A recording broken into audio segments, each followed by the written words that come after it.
প্রত্যেকটা ইমানদারের একটা লক্ষ্য যে আমরা গুনাহ থেকে দূরে থাকব। তো অনেক সময় ইচ্ছা থাকা সত্ত্বেও গুনাহ থেকে দূরে থাকতে পারি না। তো আজকে সেই গুনাহ থেকে দূরে থাকার ছোট একটি আমল বলবো, সেটা হলো তওবা। যে আস্তাগফিরুল্লাহ রাব্বি মিন কুল্লি যামবি ওয়া আতুবু ইলাইহি লা হাওলা ওয়ালা কুওয়াতা ইল্লা বিল্লাহিল আলিয়্যিল আযীম। এই তাওবা আমরা সকলেই পারি এবং আমল করি টুকটাক। কিন্তু আল্লাহ রাসূল সাল্লাল্লাহু আলাইহি ওয়াসাল্লাম আমরা জানি তিনি তার সামনের পিছনের সকল গুনাহ অ্যাডভান্স মাপ ছিল। তো তারপরেও তিনি প্রত্যেকদিন প্রতিনিয়ত তওবা করতেন এবং তওবা করার জন্য আমাদেরকে শিক্ষা দিয়েছেন।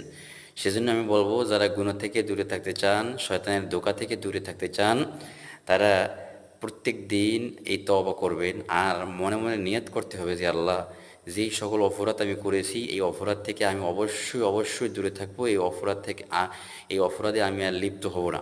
তাহলে আশা করা যায় আল্লাহ তাআলা দয়া করে তাকে সেই পাপাচারী থেকে মুক্ত রাখবেন।